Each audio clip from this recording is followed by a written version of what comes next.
Hello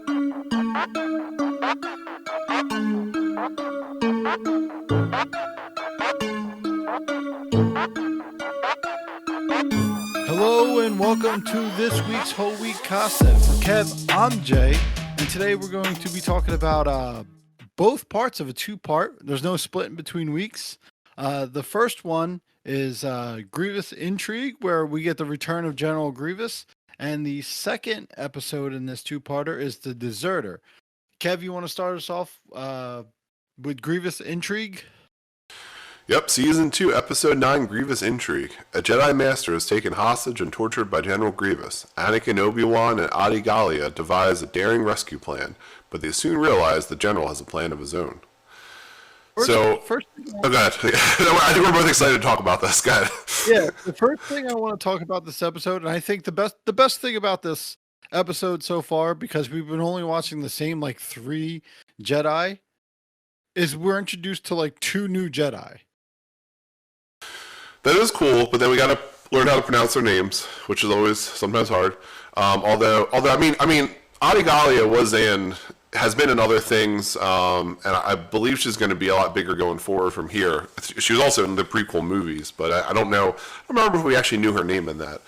What I was going to say was, so in just the opening sequence for this, I thought there was this great shot of basically, capital ships just firing broadside at each other with General Grievous's ship, and then a Republic cruiser, and I thought it was an awesome scene because I feel like Star Wars does have a lot of historical parallels, and that was like a great two capital naval ships firing at each other. It was awesome. But I do love them showing the Republic ships and how they just morph into the Imperial ships. They just have a different paint job, but you kind of get more of a feeling you have the main deck, and then lower the weapons guys and everything are on a deck below, so that the captains or the admirals can walk and see their men working from above. And you kind of see that in the Star Wars movies, the original trilogy, and it really brings you into that Star Wars mindset. Oh, this, you're oh, soon they're all going to be Imperial ships. Yeah, there really is such great attention to detail, and there's a few really good world building things in these episodes. One thing on that note happens a little later in this episode was the moment where Obi-Wan and there's a group of clones waiting for Grievous to come on to board their ship when they're trying to trap Grievous on Obi-Wan's ship. I felt like that was such a great callback to the very first minute of Star Wars in Episode 4 when Darth Vader boards that Resistance ship, or I guess Rebel ship, and just kills a whole bunch of Rebel troopers. I don't know, if you haven't watched that scene in a while, go back and watch it. It's because it's literally the first thing we ever see of Star Wars, in real life, and it's just an awesome scene. And then Rogue One has the same scene, but it's the same ship, and then the ship that Darth Vader in Episode 4 invades is that getaway ship from the Mon Calamari ship in Rogue One, where that's the getaway ship, and he boards the ship, and then he kills all the Rebel Alliance on the ship, and then he's standing from the deck for the escape ship, and you're oh shit, because the very next scene is him boarding the Rebel ship again. Yeah, it's awesome. Yeah, I don't know, they it's one of those things not to get into a Last Jedi thing, but it's one of those this is one of those things where you understand why some really hardcore Star Wars fans are mad at the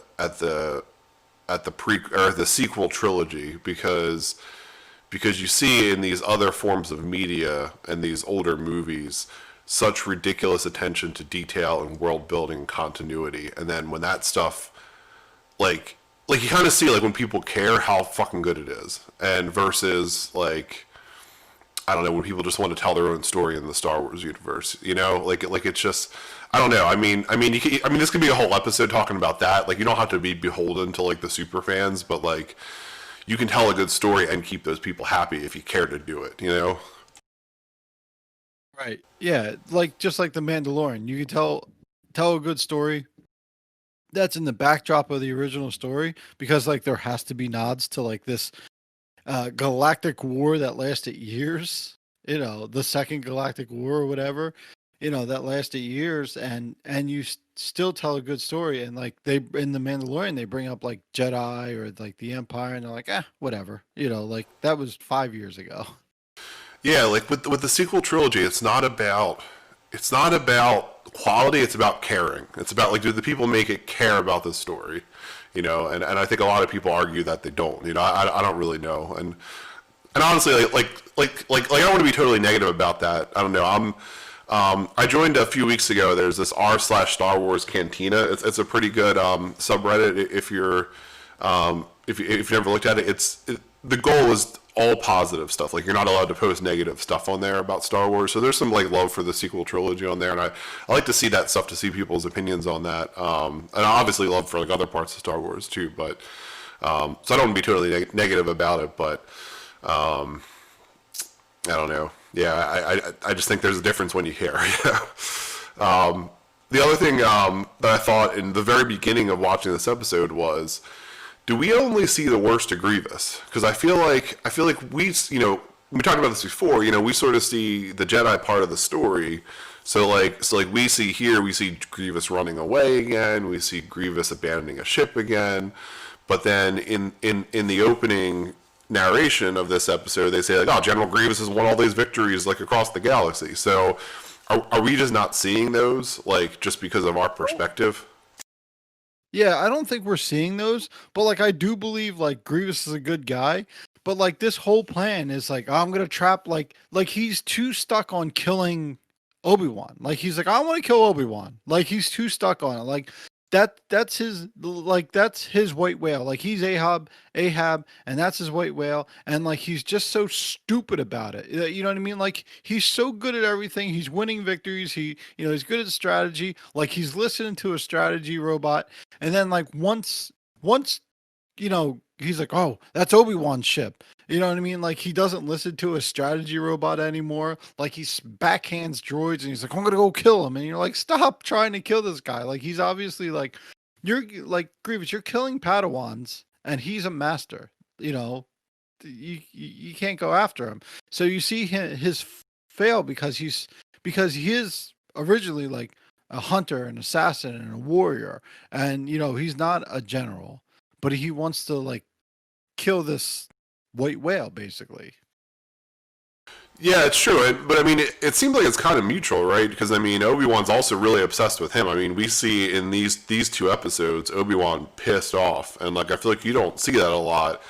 But I don't know. I guess they are pretty equally matched. Because I was going to say Obi-Wan will listen to reason, though. Like at the end of this episode, when he wants to still pursue Grievous, he sort of agrees. I think Adigalia says something to him that well, look, we gotta get off the ship.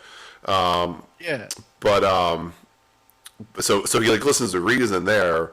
But I guess Grievous kind of does too, because I mean Grievous wants to kill Obi-Wan, but then I mean he also knows he has to live to fight another day, and he escapes. But the difference between that is like he Obi-Wan wants to get his Jedi friend Koth back. So like Obi-Wan knows Grievous wants to kill him. So his plan is like, oh, I'm going to go distracted where everybody else like tries to go get this Jedi back, cuz he knows he can get like Obi-Wan knows he can get out of there cuz he's faced him before. Like he doesn't think he can kill him, but he knows like he can escape. Like he's going to like frazzle him. So that's his plan where like like there's a back plan for this, whereas like Grievous is like, I'm just gonna go kill him. Like there's no other plan. True. But even with that, I feel like Obi-Wan also wanted to capture Grievous in this. Like it seemed like it was kind of 50-50. He wants to capture, or he wants to free Koth, but he wants to capture Grievous. And yeah, well, everyone wants to capture Grievous. But how much? I mean, if they just focus on the rescue mission, would they have lost a whole nother capital? Or I guess it wasn't. I guess it was a cruiser. Would they have lost a whole nother cruiser with the clones on there? And then they didn't really even capture Grievous anyway. And then they board the planet, and then they lose a bunch of tanks and men. Like if like would it have been better just to focus on the rescue mission here, and then figure out a separate strategy to capture Grievous when Grievous doesn't have the upper hand with an important hostage? Absolutely. Yeah. I mean, it was they both lost. There was no winner in this battle. Yeah. How cool was the scene though when Obi-Wan, and I don't know, I don't know if he was trying to distract him and make him angry, or if this is just really what he thinks. But when Obi-Wan is talking to Grievous when they're fighting, and he says, "Oh, well, what do you have to show for this? A mutilated body and a place as Dooku's errand boy." And that's such an awesome line. I actually quoted the Grievous's response in the last the trivia episode I made, where he says that he's no errand boy and how important he is and stuff. Right. But it was a really great scene that they asked him what he's fighting for, and his answer was just to kill all the Jedi. Like, it doesn't seem like he's really fighting for any higher goal than that. I mean, at least from what he says in this episode. Oh yeah, it's just Grievous is the leader of the droid army, but the Separatists is more than just droids. Like, we see that throughout that the Separatists are the Geonosians, uh, you know, you see the or the Techno Union. You see all this other stuff. Grievous is just a general of one part, but I think he believes that, like, because he's part of the most powerful army there is, or the droid army, like, he's just confused as to, like, what his role is, or like he's not told his role. But it does seem like he serves at the pleasure of the Sith, though. Like back in the Malevolence episodes in season 1, it seemed like he could be replaced. That this is not his army. He is just in command of this army. He doesn't own the army. But it feels like here he feels like this is his personal army, which I don't think is the case. I think he's replaceable. Oh right, yeah, definitely. You could probably replace him with a bunch of those with a bunch of those droids. Yeah. Second episode you want to go on to? I just want to say, like, the whole escape scene of, the different, you see Grievous, like, escape onto this planet, and you see the arc of the 2 episodes, but then the second episode, like, Grievous and Obi-Wan hunting Grievous is still, like, the major part of the episode. But I love how they set up these 2 episodes. But yeah, let's move on to the Deserter. So, season 2, episode 10, The Deserter. While searching for General Grievous on a distant planet, Rex encounters a deserter. Simple description. Interesting I think that's an interesting description, because I feel like in this it is sort of true in this episode. Like, the Obi-Wan Grievous plot is sort of the B-side, right? It really is Rex and this now farmer that are the main part of the episode. And I don't know. I wrote down the opening screen thing. I don't know what we call them, but with the blue text in the beginning. It is the quest for honor that makes one honorable, and I assume that was going to be about Obi-Wan pursuing Grievous, but I feel like it was obviously about this deserter clone, right? Right. Yeah, I do. I have to say, like, I think it was about, like, Rex understanding he has, like, an honorable journey, that he should be allowed to live his life. Like, these clones are basically slaves. They're born and bred to fight this thing. And then, but then from the very first episode, like, Yoda talks about, like, how you guys are all individuals, and putting that individuality into, like, a clone, you're like, oh shit, they are. Like, you kind of see how some clones take that to heart, where, like, we're an individual. And I do like how the kid, introduces us to the clone dad without seeing him. It's like, oh, he looks like dad. And, like, my first thought was, like, is it a deserter clone? Yeah, it is cool. So we were talking about this a little bit before the episode, but there's a whole bunch of great, like, really specific subreddits out there, and I've been looking at a lot of them because they're more interesting than like r/Star Wars or whatever. That's like all the same stuff. And there's one is r/Farmer Clones, and I think that this is sort of where it comes from.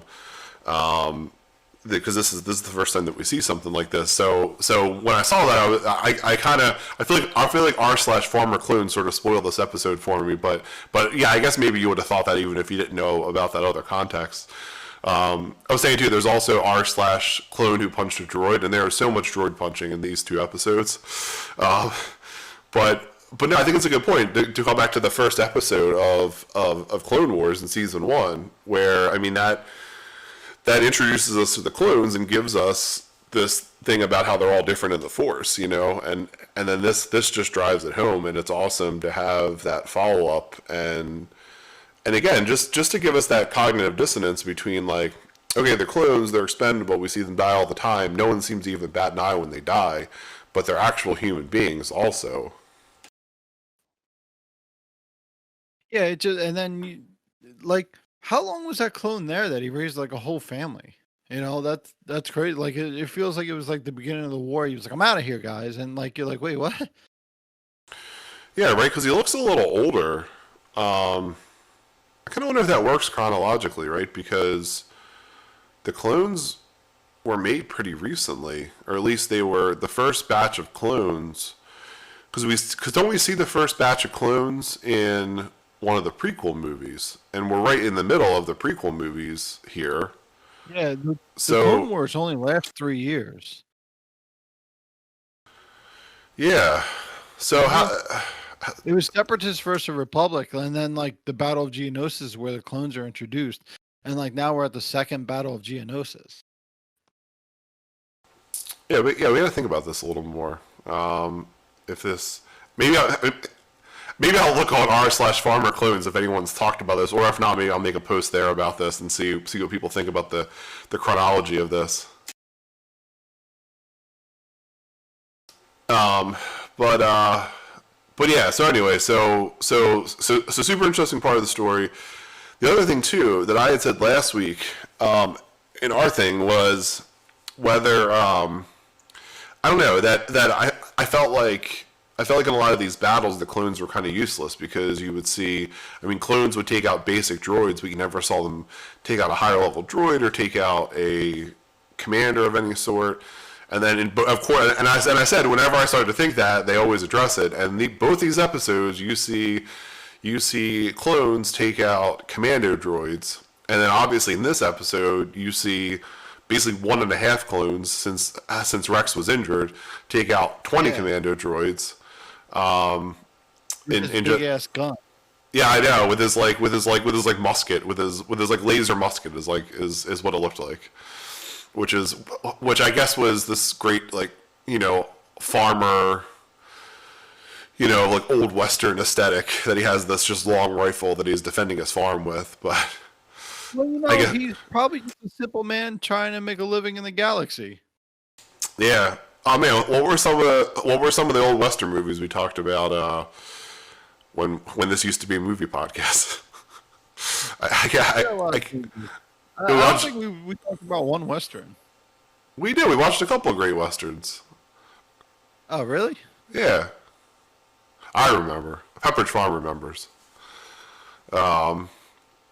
But anyway, and then besides the clone stuff, one other good world building thing was because I feel like I'm always curious about the droid army and how the droids work, and we talk about it sometimes. And I love the scene where Grievous has his just droids on this like forced march because they're trying to escape because he's running for his life because that's what he does all the time, at least from what we see. And he leaves the battle another day. Yeah, and the droids are all like basically whining like that they can't go on, and then the one droid says to him, "Well, if you would just let me power down for a few minutes, and, basically ride one of the things and power down." So I guess they must have some sort of self-charging capacity, but they must use power faster than they can make power. So I guess if they can power down, they can charge back up without any sort of external charging capacity, which makes sense because I feel like it would be really impractical, right? If you had to like say plug in all these droids. Well, I think what I was thinking is like, yeah, that does it. Them powering down to like charge. I think it's more of a computer thing. Like, if like you keep your computer on and you open too many tabs, you're doing too many functions for so long, your computer starts like building up all that in the RAM and everything, so it starts slowing down and not working right. And then if you just restart it and it clears out all that memory, like it runs faster. So I think Yeah. that's my theory on what had to be done because those droids were like they had to protect Grievous on a ship. Then they had to get an escape pod. Then they're on like a forced march. Like that's a lot of stuff for anyone. I mean, it's true. Or like where you have to restart your computer, restart your phone, yeah, because the memory's full. I think that happens with printers too. Actually, I notice printers that work sometimes you have to restart them because they start getting slower. I guess they do have a internal memory capacity, but yeah, I don't know. I kind of picture it because they have that sort of like backpack looking thing, which is part of their body. So I wonder if that's where the charging capacity is, because it makes sense you could have some sort of like internal charging mechanism, and maybe the technology just isn't there yet where they can charge continuously, just from, I guess, because there's like those watches that charge by movement and stuff, and that like last forever. So I mean, I guess there's ways it could be done. Maybe it's just not to the efficiency level where they basically are perpetual motion machines. Yeah, that'd be tough because I think once we get that perpetual energy, we're good. And perpetual energy means that they wouldn't need fuel for the ships like later on in the prequel movies. Yeah, exactly. And I mean, I guess like in real life, I mean, you have tanks, you have to fuel them, and you have a whole supply chain to fuel your tanks and your planes and stuff. So I guess it wouldn't be unreasonable if they had to plug in the droids at the end of the day, but we just haven't seen any evidence in the shows or the movies of like any like engineering core that has giant phone chargers, to charge up the droid army or whatever. I mean, I guess realistically you could have like you would think you would have like Tesla style like charging over a distance with all the other technology they have, right? I think the tanks, the tanks that they arrive in. I think those are the charging ports. Yeah, maybe. I don't know. Yeah. I guess I would picture that if you had to charge things, you would have some sort of charging over a distance, and it seems like, like those tanks that they come in, and then they come out on top of each other, and like they lower the droids down into like their things, but they have to like put out their legs and everything. Like they have to power up. Like I believe those would be the chargers, and those are definitely like a magnetic type charger. Or I don't think there's like a USB cord, and then I think the power down would be the RAM resetting so that they can function properly for like a little bit longer. All right, I'm gonna look this up. If I can find out how droids charge, I'll probably make like just a couple minute little short video about it. Okay. After I make the couple videos that we have sort of still in the wings here, but yeah, I feel like. I think that might be all I have to talk about, because then it's the same stuff at the end of the episode where Obi-Wan's pissed that he lost Grievous, and that's about it. But that's the thing about Obi-Wan. He's pissed that he lost Grievous, but he knows that like going after him again is like a terrible idea. He's like we have to like regroup and do all this other stuff. So he's pissed, but like he can control his. He thinks through the process, so like he doesn't lose any more men, or like just pulls the wrong card. I mean, eventually he does, but initially when Grievous latches onto that getaway ship, he basically tries to scramble the fleet to go after him, and to stop his fleet from leaving orbit. So, I mean, it's another where I mean he does show some emotion, which is not super characteristic, but then is able to put the emotion back down, and control it. But it's in there. It's not like he's, this emotionless like Vulcan, basically, Yeah. So, yeah, I mean, I just, you learn a lot about this, and I love how we didn't talk about like the big fight between like the clone and the deserter clone and then all the droids. But like that was a really good episode. It was a really good like battle, and you see him like kind of like home alone, some traps and stuff like that. Not really, but like he's under floorboards and he's running around. Like it shows that when you know the territory better than unthinking robots or droids, you can actually out their numbers don't mean much for when you know the territory. Yeah, then he hits him with the paint can and stuff down the stairs. Yeah. Yeah. So, well, that's all I really have to say about those episodes. It's probably like my favorite arc, like my favorite mini story so far. Oh, I agree. Sorry, I leaned way back and I had my finger off the push to talk button. I thought I was done talking. Yeah, it's definitely one of my favorite episodes, and I hope. Well, I was talking to another friend about like Clone Wars on Friday night, and I was like, one and two seem kind of out of order, but like season 2 is definitely better than season 1. And he's like, oh, just wait till season 3 where they're all in order, or like season 4, like past season 3 they're all in order, and the stories just get better and better. Oh man, how excited are we going to be talking about this stuff if they keep getting better? I can't take that. Yeah. We just got to do it after season 2. It's gonna be too much. Yeah, this is going forever because we have 7 seasons of Clone Wars. We have like 4 seasons of Rebels, and then Disney announced like the Bad Batch. Like it just years and years of content. 10 more things coming out from Disney. 10 more shows, I believe. Yeah. So including an Ahsoka series. Yeah, which I think season 2 of The Mandalorian is just like a pilot season. They're like, oh, we should make a pilot off this episode, a pilot off this, or those were the pilots or something like that. That makes sense. Yeah. So that's it. So yeah, for Kev, I'm Jay. Thanks for listening to this week's Hobie Costa. You can watch Kev's videos on YouTube, listen to our podcast on Stitcher, Spotify, our Libsyn page, and Apple Podcasts. So thanks for listening.